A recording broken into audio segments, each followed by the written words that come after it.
kenapa sih virus ini nih bisa dibilang merugikan gitu ya.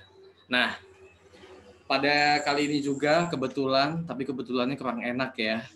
Kita sedang dilanda pandemi COVID ya pada tahun ini. Udah berjalan sekitar 8 bulan lebih kita mengalami pandemi COVID, dan harapannya teman-teman semua dalam mempelajari virus ini bisa mengambil pelajarannya gitu ya. Jadi harapannya kalian semakin aware terhadap virus. Oke, di sini Bapak ingin memberitahukan saja, kita semakin hari itu semakin meningkat kasus COVID-19 ini di Indonesia. Ini data nasional ya. Ini data per nasional, kurang lebih itu satu harinya 4.000 orang yang terjangkit virus COVID-19. Ini pertanggal 4 Oktober minggu kemarin. Dan kita dihimbau untuk selalu waspada dan menjalankan protokol kesehatan sesuai dengan anjuran pemerintah, seperti itu. Ya, sekali lagi Bapak berharap dengan pelajaran virus ini kalian bisa mengamati dengan cermat, mempelajarinya dengan enjoy, tetapi tetap diambil hikmahnya ya, karena ini sangat bergantung sekali, sangat berhubungan sekali dengan kehidupan kalian saat ini. Oke teman-teman, kita mau cek video dulu, kita mau nonton video dulu. Video ini berkaitan dengan virus.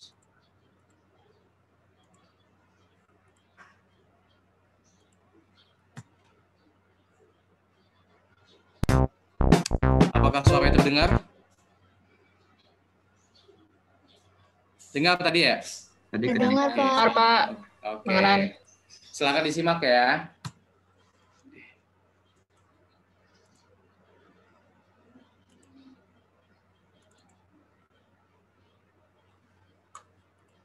Sebentar, maaf.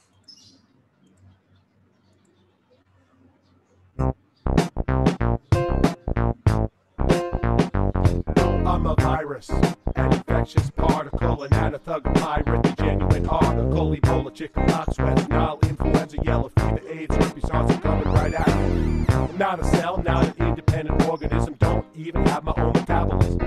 I only reproduce myself by taking over cells, then I bust them apart, no wonder you would feel well. The structure is simple, mostly proteins and genes, packaged as a sub-micron killing machine. The capsule's made of capsids and self-assemble. Whenever cells see me, they start to tremble. Inside my capsid is where my genes reside. I got DNA or RNA on the inside, and the rest of me is various proteins. Its role is assisting in assault cells and taking control. I'm a virus, controls your cells around me. I'm a virus, your cells is the life of me. The lytic cycle shows one method of attack. I attach to the self-serving fusion like a cat. Inject my genes inside, use my victim machinery to make my genes and proteins and reproduce some more of me. Step 1, tail. 5 is grab the membrane or the wall. 2, inject my genes. The cell is gonna fall. 3, use the victim polymerase and ribosomes to synthesize my proteins and replicate my genome. 4, tail piece and capsid self-assembly. 5, I'm all together now. Look at all my progeny. 6 is lysis. I burst the cell apart. Now I'm looking for my victims. I can really depart. I'm a virus. Controls your cells around me. I'm a virus. Sometimes instead of lysine, I lysogenize, which happens after I inject my genes inside. I slip into your chromosome, deep inside your room. A menacing and silent presence, bringer of doom. Integrated in you, your DNA's my home. And see what happens when you replicate your chromosomes. Each copy that you copy copies me as well as you. You might make a million copies, there's nothing you can do. My lurking hiding genes call it Provig or Papyrus. And if you got another name, just call us a virus. We'll write it on papyrus till the moment I emerge from your DNA analytic. Now a cell-destroying surge. And suddenly your cells are dying. Watch me as I lies them. I'm a pirate, so forget your pleasant program. Now denies them. Your cells are virus factories and making millions more of me. I loot your cells and now I'm free infecting you. It's my destiny. I'm a virus. Controls your cells around me. I'm a virus. Now meet my associate, the virus HRD. whose helpless target is a cell called T. HIV causes immunodeficiency, raising cancer and infection vulnerability. Remember that the T is an essential cell in the immune system army, it's the general. So knocking out the T cell sets the stage for cancer germs and viruses like me to invade. HIV's genes are made of RNA. Outside its capsids, a phospholipid membrane. A skin stolen from the cell at last dispatched. Started with proteins that landed attached to a protein on the T cell, CD4. Inducing that cell to open up its door. Inviting in HIV's enzymes and core. The T cell's already done for. HIV is a retrovirus, its sex routine has to do with transforming its RNA genes. Reverse transcriptase takes its RNA and reverse transcribes it into DNA. Then this DNA integrates into your chromosomes like a lysogenic linkage in your genome. This proviral DNA is transcribed and translated as new virus genes and proteins get created. And like antivirus, all those parts self-assemble into new viruses, which of course resemble the original particle that started the infection, acquired by sex or a needle injection.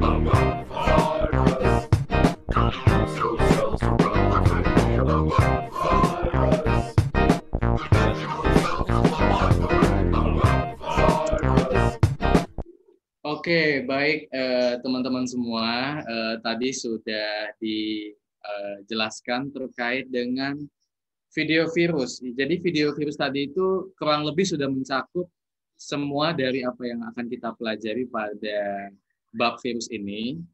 Tetapi itu hanya sebagai pengantar kalian, semoga bermanfaat. Kita masuk ke yang pertama mengenai pengertian virus. Apa sih itu virus? Ya kan? Virus adalah parasit mikroskopik yang menginfeksi sel organisme biologis. Virus bersifat parasit obligat. Nah, teman-teman pasti udah sering dengar ya kata-kata parasit. Ada yang bisa mendeskripsikan sedikit apa yang dimaksud dengan parasit? Ya, baik teman-teman MIPA 4, silahkan. Punya inang. Punya inang. Ada lagi? Merugikan. Merugikan. Baik. Ada lagi? Ya, kurang lebih seperti itu ya. Jadi virus ini merupakan apa ya?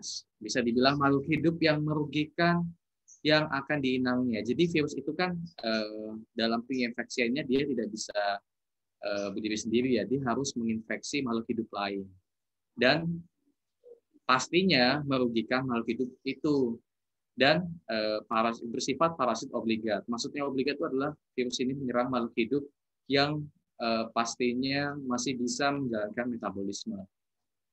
Mohon maaf, berarti virus nggak bisa tuh nyerang makhluk hidup yang sudah mati atau sudah terurai seperti itu ya. Baik.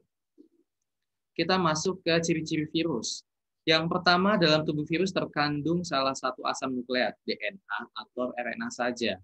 DNA ini bisa dibilang asam nukleat untai ganda, dan RNA ini asam nukleat tunggal ya, diriboksinukleat asid, dan RNA itu ribonukleat asid. Dalam proses reproduksinya diperlukan asam nukleat, ya DNA atau RNA ini, lalu berukuran sangat kecil, 20 sampai 300 milimikron. Nah, di sini teman-teman ada gambar salah satu jenis bentuk dari virus. Ini masuk ke strukturnya, tetapi akan kita bahas lebih lanjut di next slide. Oke, mari cus kita naik ke next slide. Masih di ciri-ciri virus, virus tidak memiliki kemampuan untuk memperbanyak diri di luar sel hidup. Seperti yang tadi temanmu bilang, virus itu membutuhkan inang. Nah, dia membutuhkan inang itu untuk memperbanyak dirinya, seperti itu. Multiplikasi terjadi pada sel-sel hospes. Sel-sel hospes ini ya, maksudnya adalah sel-sel inang. Dapat dikristalkan sebagai benda tak hidup dan dapat dicairkan kembali. Kok dapat dikristalkan ya? Apa yang dimaksud dengan dapat dikristalkan? Teman-teman di sini bisa diperhatikan. Ini adalah salah satu contoh virus, yaitu tobacco mosaic virus. Ya, dia adalah virus tanaman yang menyerang tembakau. Virusnya itu bisa dikristalkan. Nah, mengapa dikristalkan? Hal ini berkaitan pula dengan pengertian bahwa virus itu bisa dikatakan makhluk hidup dan juga bisa dikatakan bukan makhluk hidup. Lalu teman-teman, apakah masih ingat ciri-ciri dari makhluk hidup? Ayo, ada yang masih ingat ciri-ciri dari makhluk hidup?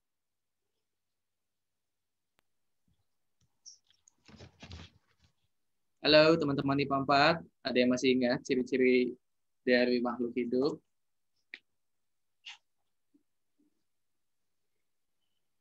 Astari Putri, Nadira. Ya, Pak. Ya, apakah masih ingat ciri-ciri dari makhluk hidup itu seperti apa? Bisa ekskresi. Bisa ekskresi, baik. Ada lagi? Kalau misalkan bermetabolisme bisa nggak, Pak? Yang bisa melakukan metabolisme? Betul, bisa melakukan metabolisme. Ya, jadi terima kasih ya, Astari. Jadi Ya, apa Pak. namanya? Makhluk hidup itu contohnya adalah mampu bermetabolisme, berjalan, bernafas, melakukan ekskresi, dan juga yang pasti mampu bereproduksi. Nah, untuk menjawab apakah virus itu gimana sih kok bisa virus itu dikatakan makhluk peralihan ya? Bisa dikatakan makhluk peralihan antara makhluk biotik dan abiotik. Kita ke sini. Nah, ini nih, ini ada gambar sel ya. Ada yang masih ingat sel ini kemarin dibahas di materi apa? Iya, sel ini sudah kita bahas ya di materi klasifikasi makhluk hidup. Merupakan makhluk hidup itu tersusun atas sel. Nah, sel-sel ini ya berbeda dengan virus. Nanti ada strukturnya. Kalau sel itu dia memiliki sekumpulan komponen untuk melakukan metabolisme. Ada ribosom, ada mitokondria, ada sitoplasma, dan lain sebagainya. Lalu RNA dan DNA yang terkandung dalam virus ini terkandung juga di dalam inti sel dari sel dari nukleusnya. Jadi bisa dikatakan makhluk hidup virus itu karena dia memiliki asam nukleat yang bisa digunakan sebagai reproduksi. Tetapi dikatakan juga bukan makhluk hidup karena dia tidak bisa melakukan reproduksi secara mandiri seperti sel, dan dia juga tidak dapat melakukan metabolisme secara mandiri. Itulah mengapa karena dia hanya tersusun oleh materi genetik itu, dia dapat dikristalkan seperti itu. Beda halnya dengan sel. Sel kalau dikristalkan dia akan mati karena proses metabolismenya tidak berjalan. Ya, kita ke next slide. Iya, di sini ada struktur virus. Sampai yang diketahui saat ini, struktur virus itu terdiri atas 4 bentuk ya. Biasanya kalian nih yang sering lihat di soal-soal atau gambar-gambar yang ini nih. Tapi ada 4 bentuk ya. Yang pertama bisa disebut dengan bentuk selubung atau tabung, yang kedua segi 6 rongga, yang ketiga bulat atau globular, dan yang keempat ini merupakan kompleks atau biasa disebut dengan virus T. Nah, di dalam komponen bentuknya ini memiliki beberapa fungsi. Yang pertama, di dalamnya ini terkandung materi genetik, ya, ada RNA di sini, lalu ada kapsid. Kapsid ini merupakan senyawa protein yang fungsinya sebagai pelindung dari rongga atau pelindung terluar dari komponen virus, dari badan virus. Kapsid ini terdiri atas kesimpulan kapsomer seperti itu. Lalu di sini ada bentuk segi 6 rongganya ya. Nah, bedanya kalau yang segi 6 rongga ini memiliki glikoprotein. Glikoprotein itu merupakan reseptor ya, reseptor yang dimiliki oleh virus. Lalu ada bulat ya. Kalau di bulat ini kurang lebih sama, cuma halnya dia memiliki fitur tambahan, komponen tambahan berupa membran envelope atau pelapis membran dalam. Jadi rongga, di dalam rongga itu kan berisi asam nukleat ya teman-teman. Asam nukleatnya itu dilapisi oleh membran envelope. Oh iya, kalau glikoprotein ini fungsinya sebagai reseptor ya. Nanti reseptor itu juga berguna pada saat proses reproduksi. Nah, ini nih yang kompleks nih. Bisa disebut kompleks karena dia memiliki bagian-bagian yang sangat fungsional pada saat proses reproduksi berlangsung oleh virus ya. Yang pertama itu adalah kepala virus. Kepala virus ini bisa dibilang juga nukleokapsid karena ini merupakan kapsid teman-teman yang di dalamnya ada asam nukleat. Nah, ini bisa dicontoh.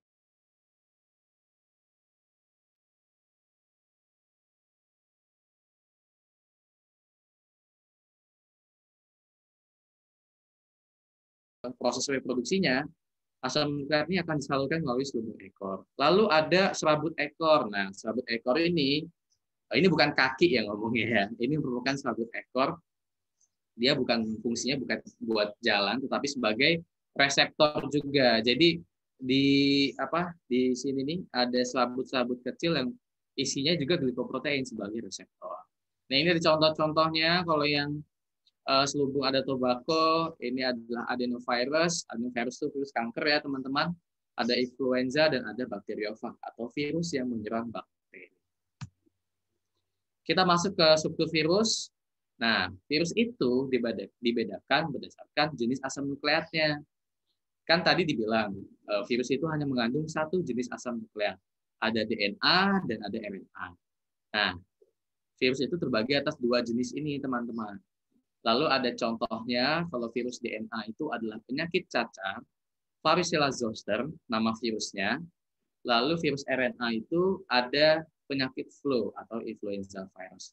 Nah, ini teman-teman, Bapak ingin memberitahukan sedikit. Jadi kalau yang di virus jenis kompleks atau yang biasa disebut dengan virus T, itu dia memiliki komponen seperti jarum-jarum ini. Jarum-jarum ini nanti berfungsi untuk menancap di sel inang pada proses reproduksi. Itu akan kita bahas lebih lanjut di reproduksi. Nah, Bapak ingin memberikan info sedikit terkait dengan jenis virus. Di sini ada gambar virus HIV. Jangan terbalik ya teman-teman. HIV itu merupakan nama virusnya. Sedangkan AIDS adalah nama penyakitnya. Sama halnya dengan COVID-19. COVID-19 itu merupakan nama penyakitnya, sedangkan SARS-CoV itu adalah nama virusnya. Kalau ditanya, ini kan sama-sama globular ya, kurang lebih sama ini komponen penyusunnya. Yang pasti kalau ditanya perbedaannya adalah virus itu menyerang tubuh kita itu spesifik. Jadi kalau kalau HIV itu kan dia menyerang imun tubuh ya. Jadi dia itu menyerang sel T. Nah, karena itu materi-materi genetik di sini itu yang akan mempolimerasi atau yang akan mengkode dari sel T tersebut. Nah, kalau RNA ya pasti materi genetiknya beda ya dengan HIV. Dia lebih menyerang ke paru-paru sehingga RNA yang di sini berbeda juga dengan apa yang ada di materi genetik HIV seperti itu.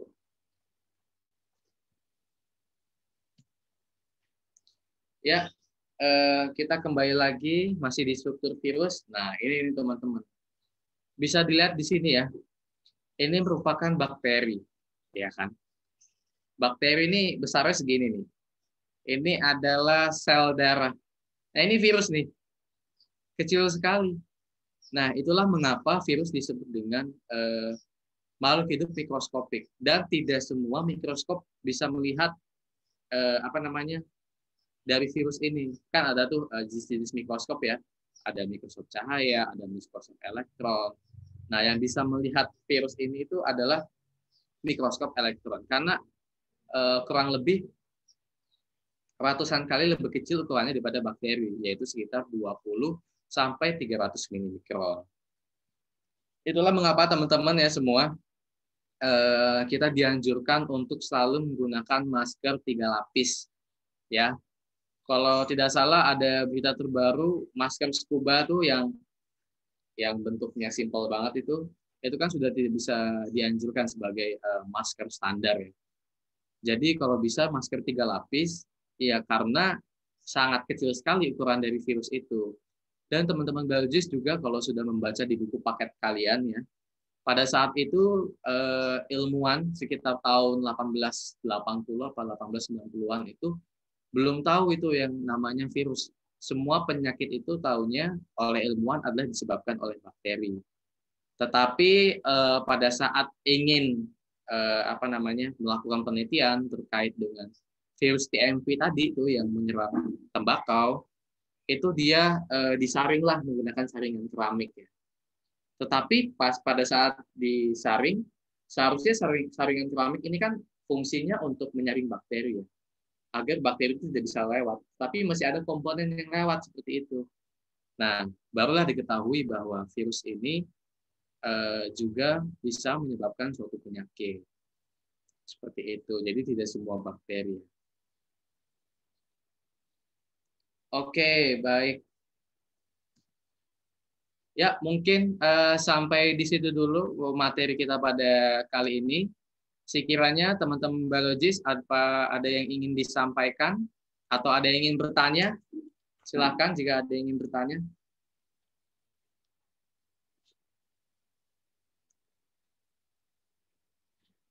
Ya, kalau misalkan nggak ada yang bertanya, Bapak yang bertanya ya. Ya, baik. Untuk absen 16, Hani Fataullah Salsabila.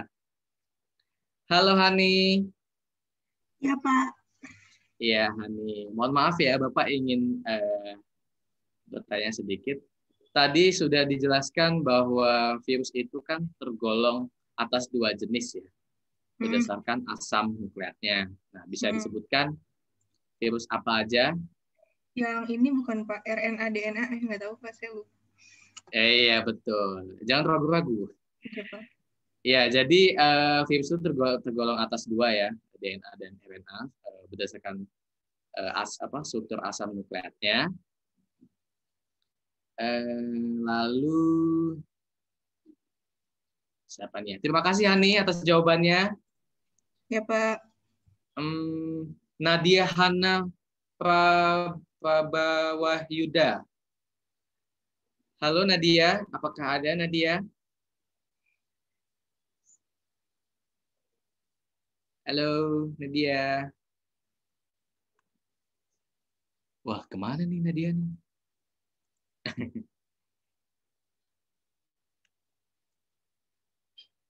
Ada ya. Ya udah, Adam Muhammad Putra. Halo Adam. Absen nomor 1. Ya, Adam. Ya.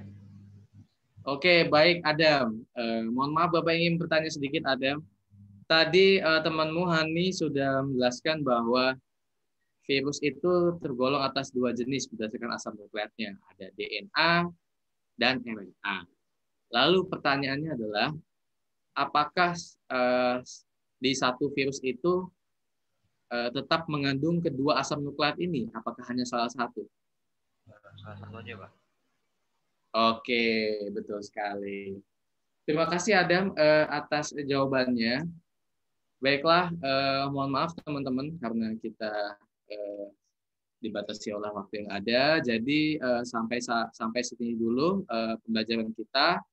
Besok kita ketemu 1 jam, kita akan membahas terkait dengan reproduksi virus dan post-test serta pengerjaan worksheet ya. PPT-nya bisa kalian lihat di e-labs untuk menjadi bahan ajar kalian. Dan jangan lupa untuk UKBM-nya, Bapak masih tunggu, dan silakan juga dikumpul di e-labs. Selebihnya mohon maaf jika nanti ada yang ingin bertanya atau berdiskusi, silakan kita diskusi aja di grup line ya. Sudah masuk semua. Teman-temannya kalau belum masuk silakan dihimbau untuk masuk. Ya baik, sekali lagi mohon maaf Bapak akhiri. Terima kasih teman-teman semua biologis MIPA 4 untuk partisipasinya. Semoga kalian sehat selalu pada masa pandemi seperti ini. Selalu jaga imunitas. Terima kasih Ibu Cantika, Ibu Tasya, dan Ibu Choi sudah membantu. Saya akhiri, mohon maaf. Wassalamualaikum warahmatullahi wabarakatuh. Waalaikumsalam warahmatullahi wabarakatuh. Ya, silahkan teman-teman bersiap untuk pelajaran selanjutnya ya. Terima kasih. Semangat semua.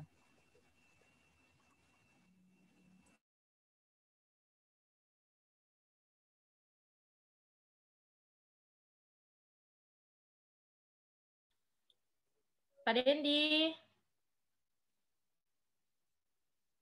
Halo, Pak Dendi sudah bergabung. Iya. Oh ya udah, oke. Baik, saya pamit ya Pak Dendi. Ya Bu Coy, maaf ya. Ya, nggak apa-apa. Makasih Pak.